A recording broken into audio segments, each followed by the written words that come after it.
কুসুম divorce পেপারে signature করে দিয়ে চিরকালের জন্য আয়ুষকে মুক্তি দেওয়ার আগেই এবার আয়ুষ নিজেকে এই সমস্ত সমস্যার থেকে রীতিমতো মুক্তি দিতে নিজের গায়ে নিজেই গুলি চালিয়ে দিল।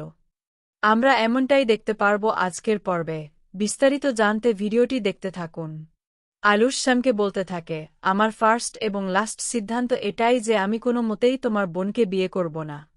শ্যাম তখন কথা বলতে বলতে বলে, ঠিক আছে, ইটস হাই টাইম, এবার তৈরি হও ইন্দ্রাণী গাঙ্গুলি, আপনি তৈরি তো? এরপর এক গাদা প্রেসের সামনে শ্যাম এক পর্যায়ে আয়ুষ এবং কুসুমের বিয়ের দিনের সমস্ত ঘটনা, ভিডিও ফুটেজ এবং সমস্ত সত্য সামনে নিয়ে আসে। এরপর যখন গাঙ্গুলিদের সামনে সমস্ত সত্য ফাঁস হয়ে যায়, তখন ইন্দ্রাণীকে উদ্দেশ্য করে বলতে থাকে, যদি তোমাকে আমি বারবার করে বলেছিলাম, তখন তুমি আমার কোনো কথা কানে তোলনি। তাই নিশ্চয়ই তুমি দেখতে পাচ্ছ আমার ছেলে কতটা ভয়ঙ্কর এবং কতটা বহুরূপী হতে পারে। তোমার ছেলে এতদিন ধরে বিয়ে করে চুপ করে বসে আছে এবং একজন মানুষের জীবন নিয়ে খেলছে। একদিকে কুসুমকে বিয়ে করে চুপ করে বসে আছে, অন্যদিকে তোমার সঙ্গে রীতিমতো ঠকবাজি এবং জালিয়াতি করেছে। তার থেকেও বড় কথা, ও শ্রীতমা এবং তিশার সঙ্গে দুটো নৌকায় পা দিয়ে চলার চেষ্টা করেছে। ওদের সঙ্গে ঠিকই রীতিমতো সম্পর্ক তৈরি করেছে। আয়ুষ, তুই তোর মায়ের সঙ্গে এরকম করে কিভাবে পারলি? এরপর শ্যাম যখন হাঁসফাঁস করতে করতে বলতে থাকে, কি ভীষণ ব্যাপার গাঙ্গুলি, আপনার বাড়িতে লুকিয়ে থাকা চোরকে আপনি নিজেই চিনতে পারেননি, অথচ আপনি বলেন যে আপনার আয়ুষ নাকি আপনার কোনো রকম অনুমতি ছাড়া কোনো কিছু করার সাহসই পায় না।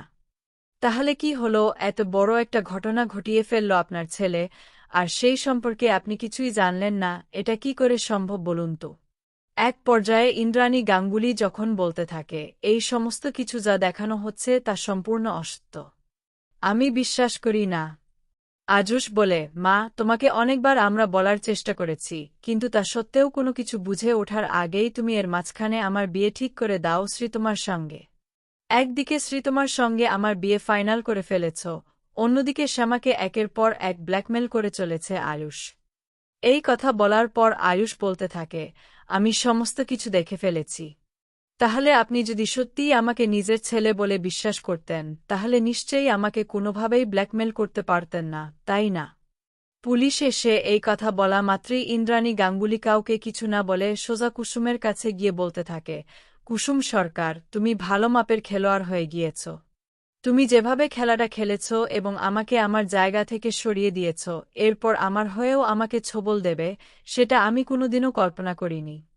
যদিও সময় থাকতে ছোট্ট একটা কথা শুনতাম, তাহলে হয়তো সাবধানতা অবলম্বন করে কিছুটা হলেও এই বিপদ ঘটার আগে আন্দাজ করতে পারতাম। আমি তোমার ভালো মানুষ সেজে থাকা সেটাকেই আমার অপরাধ করে ফেলেছিলাম। কিন্তু আমি তোমাকে বলে রাখছি, এখনও কোনোভাবেই তোমাকে এই বাড়ির বউ হিসেবে যোগ্য বলে মনে করি না এবং তার জন্য কুসুমকে আমি মেনে নেব না, কোনোদিনও না। আমি আমার দায়িত্ব এবং কর্তব্য পালন করা কোনোদিনও ছাড়তে পারব না। এরপর ইন্দ্রাণী গাঙ্গুলি সবকিছু সহ্য করতে না পেরে নিজের ঘরে গিয়ে দরজা বন্ধ করে দেয় এবং গলায় দড়ি দেওয়ার জন্য প্রস্তুতি নিতে থাকে। তখন জানালা দিয়ে সমস্ত কিছু দেখে সবাই চিৎকার চেঁচামেচি শুরু করে। এরপর আয়ুষ বলতে থাকে, মা, দোহাই তোমার, তুমি একবার আমার কথা শোনো। আমি যখন তোমাকে সমস্তটা খুলে বলছি, তার পরবর্তীতে আমি নিশ্চিত তুমি আমাকে এই মুহূর্তে ক্ষমা করতে পারবে এবং আমার বিষয়টা বুঝতে পারবে। আর কেনই বা আমি কুসুমকে বিয়ে করেছি? মা, তুমি যে রক্ষাকবচকে আমাকে বাঁচানোর জন্য সমস্ত বিপদ আপদ থেকে খুঁজে চলেছ, সেই রক্ষা কবচ কোনোভাবেই শ্রীতমা হতে পারে না। তার কারণ কুসুমের হাতে বাঁধানো নোয়া একমাত্র আমার জন্য রক্ষা কবচ এবং তুমি একমাত্র আমার জন্য রক্ষা কবচ। তুমি প্লিজ বোঝার চেষ্টা করো। তখন রাজশেখর বলতে থাকে, তুমি এটা বেশি বাড়াবাড়ি করে ফেলেছ। পাগলামির শেষ দিনগুলোতে এসে তুমি কি করছো বুঝতে পারছ না? তখন ইন্দ্রাণী বলতে থাকে, পাগলামি আমি করছি? আমি তোমাদের জন্য সমস্ত কিছু করেছি। একদিন ধরে সমস্ত সত্য আমার কাছ থেকে আড়াল করে তোমরা কি পেয়েছ বলো তো? এতদিন ধরে যে লোকটার সঙ্গে সংসার করে গেলাম, সেই লোকটাই যদি আমাকে এতদিন ধরে অন্ধকারে রাখে, তাহলে তুমি ভাবছ কি করে আমি তোমাদের কথা বিশ্বাস করব? এরপর ইন্দ্রাণী দরজা খুলতে অস্বীকার করে। ঠিক সেই সময় সমস্ত কিছু বলার পর এক পর্যায়ে কুসুম বলতে থাকে, এক মিনিট, আপনি তো মনে করেন যে আমি কোনোভাবেই যোগ্য নই এবং এই বাড়ির জন্য সম্পূর্ণ অযোগ্য? আর আমি যদি আয়ুষের জীবন থেকে চলে যাই তাহলে অন্তত আপনি এই সিদ্ধান্ত থেকে সরে দাঁড়াবেন, তাই তো? আমি আপনার কাছে দিব্যি দিয়ে বলছি, আমি এখনই এই মুহূর্তে ছোট সাহেবকে ডিভোর্স দিয়ে চলে যাব। ছোট সাহেবের জীবন থেকে অনেক দূরে সরে যাব, যাতে ছোট সাহেব আমার নাগালও না পায় এবং আমার মুখও দেখতে না পারে। আমি নিজেকে এতটা দূরে সরিয়ে ফেলব। কিন্তু তারপরেও দোহাই লাগে, আপনি দরজা খুলে দিন। অন্তত একবার শেষবারের মতো আমার কথা বিশ্বাস করুন। ঠিক সেই সময় এই সমস্ত কথাবার্তা চলার পর আয়ুষ এবং পরিবারের লোকেরা দরজা ভেঙে ঘরের ভিতরে ঢুকে পড়ে এবং ইন্দ্রাণীকে মৃত্যুর হাত থেকে বাঁচায়। এই সময় ইন্দ্রাণী গাঙ্গুলি চোখের সামনে যখন আয়ুষকে বলতে চায় যে আপনি যত শীঘ্র সম্ভব ডিভোর্স পেপার তৈরি করার ব্যবস্থা করুন, আমি এক্ষুনি সিগনেচার করে দেব, তখন গাঙ্গুলি যখন বলতে থাকে যে সে তোমাকে এক্ষুনি খুঁজে বের করার চেষ্টা করছে। এরপর সেখানে আয়ুষের মন খারাপ দেখে গাঙ্গুলি বলতে থাকে যে আজ এই বিয়ের আসরে যদি আয়ুষ তুমি তোমাকে জীবনসঙ্গিনী হিসেবে গ্রহণ করতে রাজি থাকো, একমাত্র সেই শর্তেই আমি তোমাকে ক্ষমা করতে রাজি হয়েছিলাম, কিন্তু এখন আর তোমাকে ক্ষমা করব না। এরপর এক পর্যায়ে আয়ুষ মণ্ডপে গিয়ে বসে পড়ে এবং সেখানে কুসুম যখন ডিভোর্স পেপারে সিগনেচার করতে যায় তখন শ্রীতমা বলতে থাকে, যাক বাবা, ইন্দ্রাণী আন্টি যতদিন পর্যন্ত আমার পাশে আছে ততদিন পর্যন্ত আমি কোনোভাবেই ব্যর্থ হতে পারব না। অন্তত আর যাই হোক না কেন, আমি যে স্বপ্নটা দেখেছি সেটা সত্যি হবে। এরপর আয়ুষ যখন বলতে থাকে যে এই জীবনে তাহলে চিরকালের জন্য কুসুম তুমি আমাকে নিজের কাছ থেকে আলাদা করে ফেললে এবং তুমি আর আমার হবে না। আমাদের একসঙ্গে দেখা সমস্ত স্বপ্ন এক নিমেষে ধূলিসাৎ হয়ে গেল। এত সহজে আমি আমার জীবনকে তুচ্ছ করে দিতে পারি না। আমি আমার ভালোবাসার মানুষটাকে হারিয়ে শুধুমাত্র মায়ের মন রক্ষা করার জন্য একটা অসহায় হয়ে যাব এবং মায়ের কাছে এভাবে আত্মসমর্পণ করব, এমন জীবন রাখার থেকে আমি মনে করি আমি মরে যাব। কারণ আমি বেঁচে থাকলে আরও সমস্যা তৈরি হবে এবং তার থেকেও বড় কথা এই সমস্যার কোনো সমাধান হবে না। একমাত্র আমি না থাকলে হয়তো এই সমস্ত সমস্যার সমাধান হয়ে যাবে।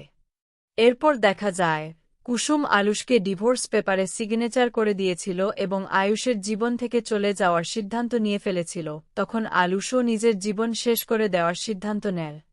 ঠিক তখনই এক পার্কে ঈশান যখন চিৎকার করে বলতে থাকে, তুই কি করছিস? তুই শান্ত হও, তোর কথা বোঝার চেষ্টা কর, এরকম পাগলামি করিস না। এরপর কুসুম যখন তাকে দেখে রীতিমতো অবাক হয়ে যায় এবং তার দিকে তাকিয়ে বলতে থাকে, আপনি কি করছেন? আয়ুষ তখন বলতে থাকে, দেখো, আমি কোনোভাবেই তোমার সম্মান রাখতে গিয়ে তোমার জীবন নষ্ট করতে পারব না।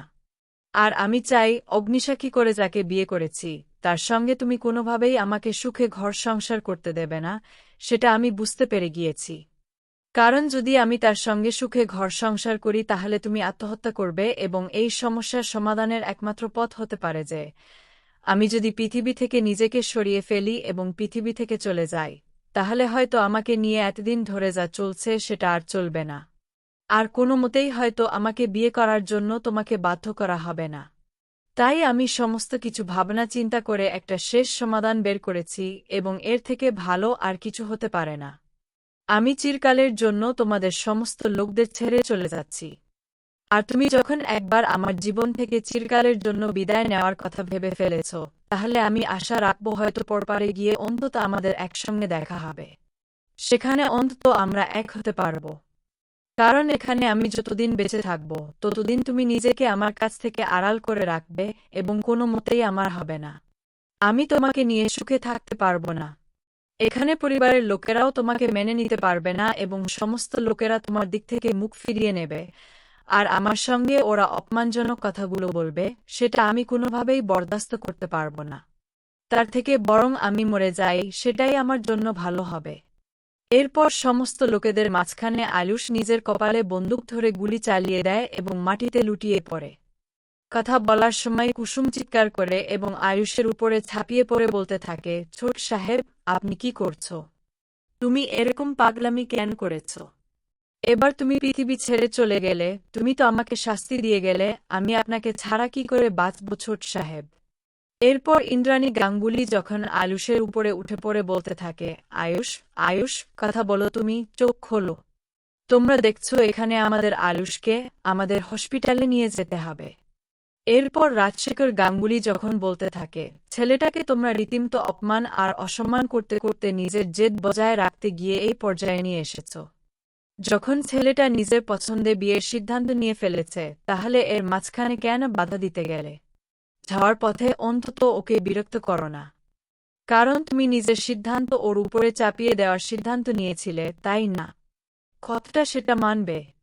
তাই এখনও যদি চিকিৎসার মাধ্যমে আবার সুস্থ হয়ে ফিরে আসে, তুমি কি ওর মনের ইচ্ছাটা পূরণ করতে দেবে? নাকি কোনো মতেই কুসুমকে নিয়ে ওকে সুখে ঘর সংসার করতে দেবে না, সেখানে আবারও ব্যাঘাত ঘটাবে? তার থেকে বড় কথা, ছেলেটা চলে গেলে সেটাই কি তোমার জন্য ভালো হবে ইন্দ্রাণী? এরপর ইন্দ্রাণী বলতে থাকে, সিদ্ধান্ত, তুমি কি একই রকম তোমার দাদার মতো কথা বলবে, নাকি এখনই আমার ছেলেকে নিয়ে যাবে? আমার কিছু হয়ে গেলে কিন্তু আমি কাউকে ছাড়ব না, আমি বলে রাখলাম। এরপর সবাই আয়ুষকে নিয়ে হসপিটালের উদ্দেশ্যে রওনা হয়।